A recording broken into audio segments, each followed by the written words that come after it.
Oi, gente, tudo bem? Para quem não me conhece, meu nome é Rita. Eu tô aqui hoje para falar para vocês sobre o Projeto Mais Machado. Para quem não sabe, eu fiz um vídeo no comecinho de março explicando um pouquinho da história desse projeto carinhosamente chamado de Projeto Machadão. E eu vou deixar o link do vídeo aqui embaixo, tá? Quem ainda não assistiu, assiste lá pra ver um pouquinho da minha ideia. Mas vamos lá, gente. Março foi um mês que eu li 2 livros pro Projeto Machadão. O primeiro deles, como eu tinha dito, ia ser um livro de contos. E foi Contos Fluminenses. Tá aqui, ó. Eu estou lendo no Kindle Machado.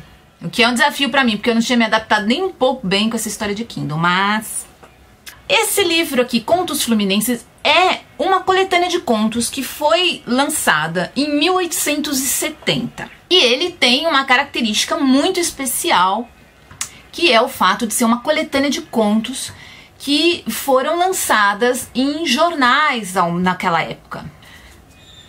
O folhetim para o qual o Machado arrumou aí esse serviço, esse trabalho, era o Jornal da Família, um jornal carioca, tradicional, feito para um público muito específico.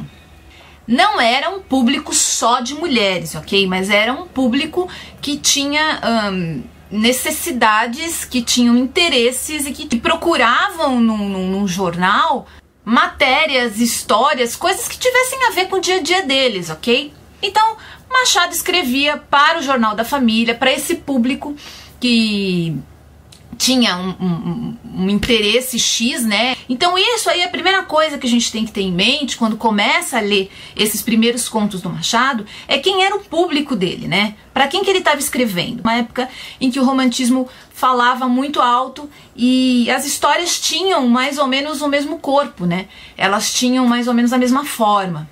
Principalmente as histórias de folhetim. Aqui nesse livro a gente começa a perceber já o surgimento daquele estilo machadiano de literatura, sabe? São contos muito simples, todos eles envolvem a mesma temática, a temática familiar. Então, relacionamentos, casamentos, convívios familiares, grupos de pessoas, de amigos que se relacionam entre famílias. Quer dizer, é aquele mundinho que a gente tinha em 1870 no Rio de Janeiro. Machado é um escritor que ultrapassa a história que ele conta. O estilo dele é muito mais importante do que o fato em si que ele conta. Pelo menos na minha opinião é, tá? A grande riqueza do Machado não é exatamente o que ele está contando, nem o que ele está querendo mostrar pra gente, o que ele está querendo muitas vezes convencer, né, a gente sobre o ponto de vista dele. Eu acho que isso é uma característica que em muitos momentos eu discordo com ele e outras eu concordo, mas isso não é o mais importante. O mais interessante na literatura do Machado é o estilo, é a maneira como ele vai abordar o leitor, como ele se lembra do leitor, tá? E eu não digo isso apenas nos momentos em que ele abertamente cita o leitor, e ele faz isso várias vezes, principalmente em Ressurreição. Voltando ao Contos Fluminenses, teve 2 contos que me interessaram muito e que aí eu indico para vocês lerem. Se não quiserem ler o livro todo, vão direto nesses 2 contos. Um menorzinho, que chama Confissões de uma Viúva Moça. E aí nesse conto a gente já começa a perceber personagens femininas de Machado criando um corpo e uma identidade muito própria. São personagens fortes, inteligentes, muito inteligentes, e com uma sabedoria que ultrapassa muitas vezes os personagens masculinos. E esse é o primeiro conto dele onde eu senti isso abertamente. Você percebe o cuidado que ele tem em ultrapassar essas fronteiras sem agredir, sem chocar o leitor, né? Quer dizer, isso mostra que ele está realmente transpondo barreiras, né? Vamos dizer assim. E depois o outro, que é um conto mais longo, e aí tem que ter um pouquinho mais de tempo para ler, que é Linha Reta e Linha Curva, que na minha opinião é o conto mais bacana desse livro, e também dentro dessa mesma temática, né, de relacionamento, casamento. O que é interessante nesse conto Linha Reta e Linha Curva é a maneira como o Machado coloca já os personagens em cena, né? É como ele expõe o psicológico desses personagens, como ele dá movimento para eles na história. Se você pegar os livros do Machado lá da frente, né, Memórias Póstumas, Dom Casmurro, até o Memorial de Aires, né, que foi o último romance dele. Se você pegar esses últimos livros do Machado, pode ser que a leitura se torne um pouco mais difícil. Eu não tô querendo dizer que a obra do Machado é difícil de ser lida. Não é isso, não é.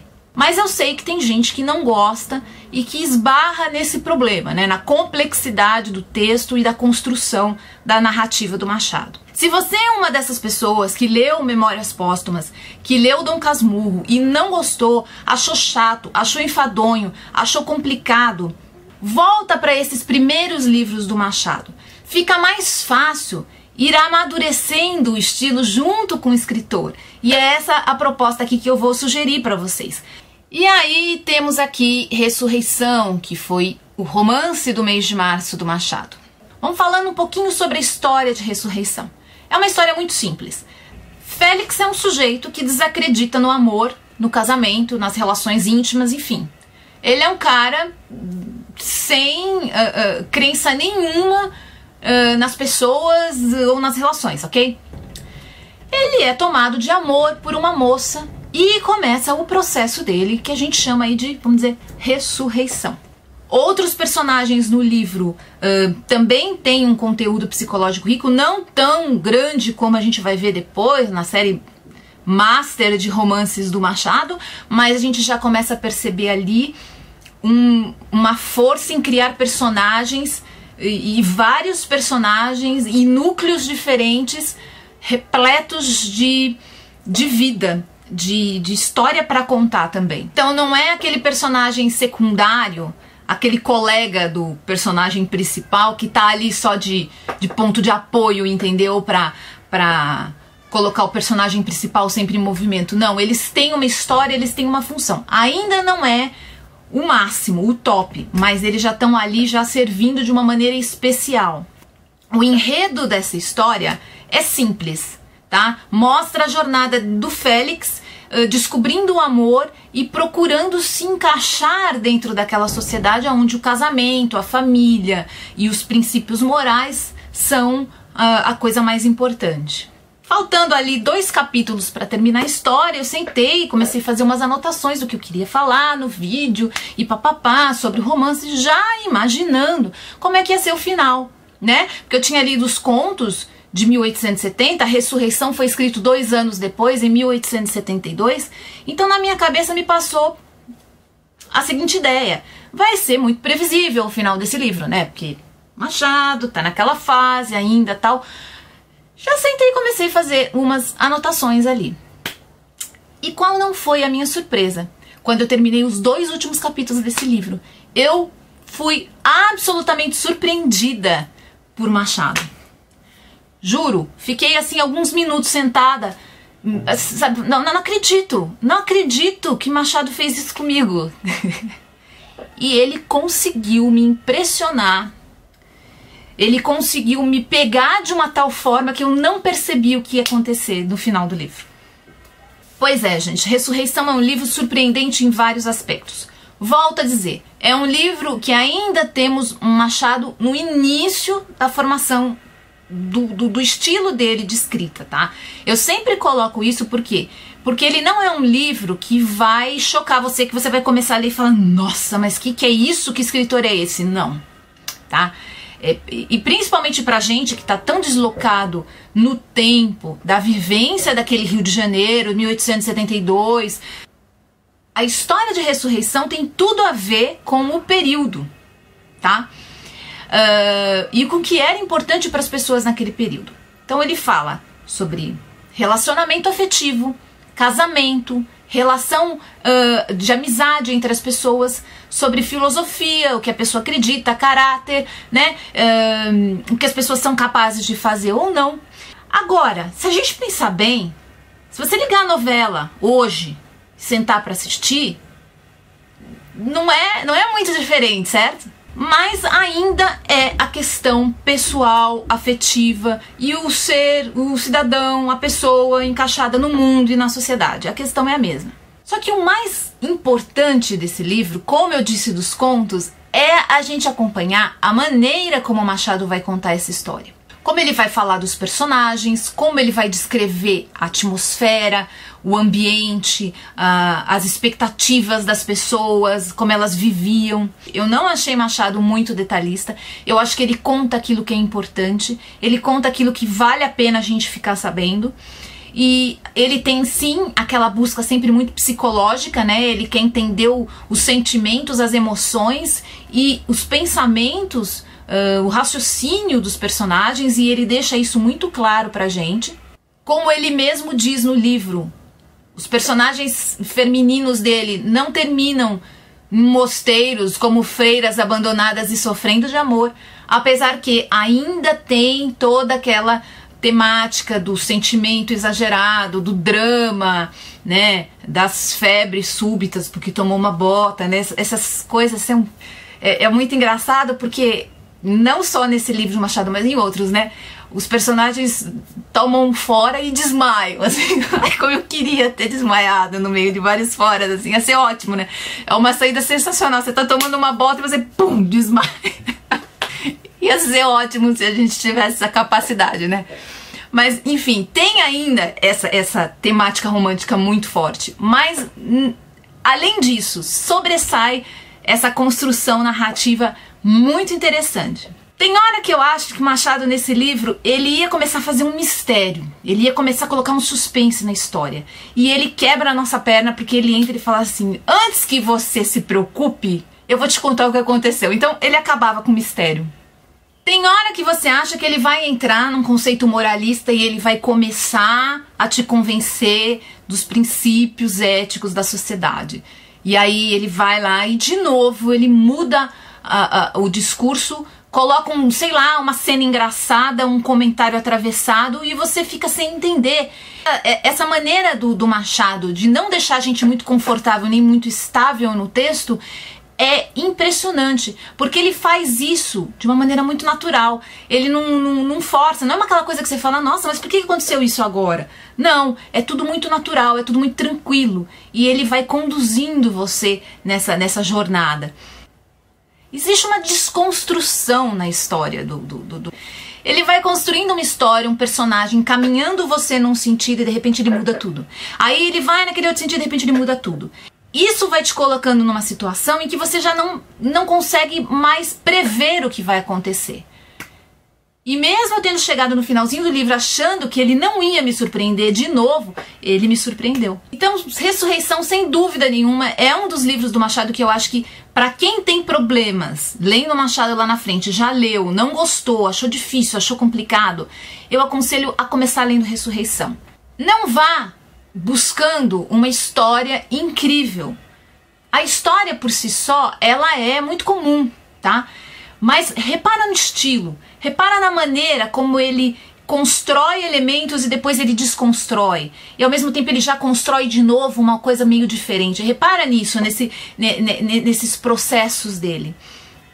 E em como tudo isso no final faz sentido.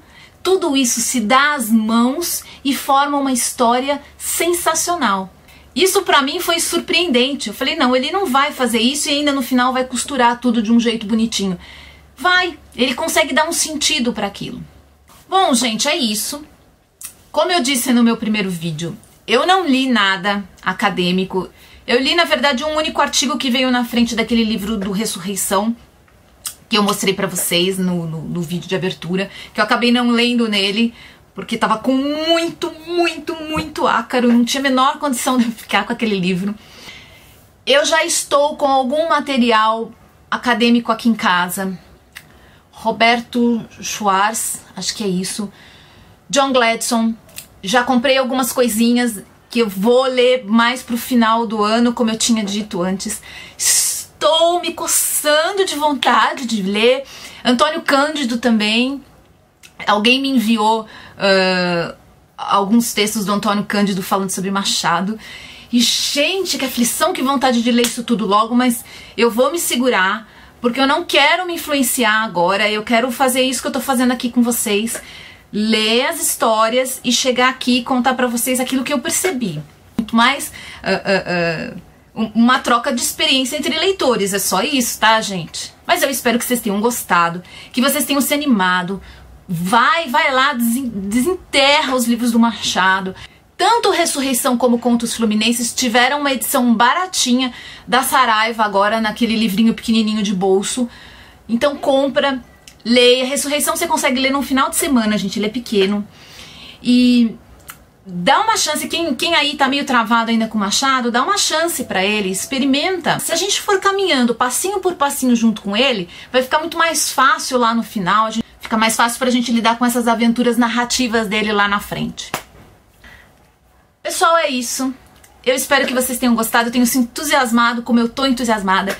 Agora, nesse mês de abril, lerei contos, Histórias da Meia-Noite e romance, A Mão e a Luva. Bom, eu volto no comecinho de maio com mais um vídeo do Projeto Machadão aí falando sobre as leituras de abril. E é isso, quem tiver afim, vai lá, lê também, volta aqui nos comentários, me conta o que vocês acharam dessas obras, ou se vocês já leram outras obras, eu quero trocar com vocês aí. Quem também souber de mais gente que escreveu coisas bacanas sobre o Machado, teóricos, professores, jornalistas, enfim, qualquer coisa, me deixa aí nos comentários que eu vou juntando esse material para lá no final fazer um apanhado disso tudo e fechar esse projeto aqui com chave de ouro, tá bom? Gente, é isso, super obrigada por acompanhar, um abraço enorme e eu volto, fica aí, eu volto para falar de novo sobre o Projeto Machadão. Tchau, tchau, gente, até mais!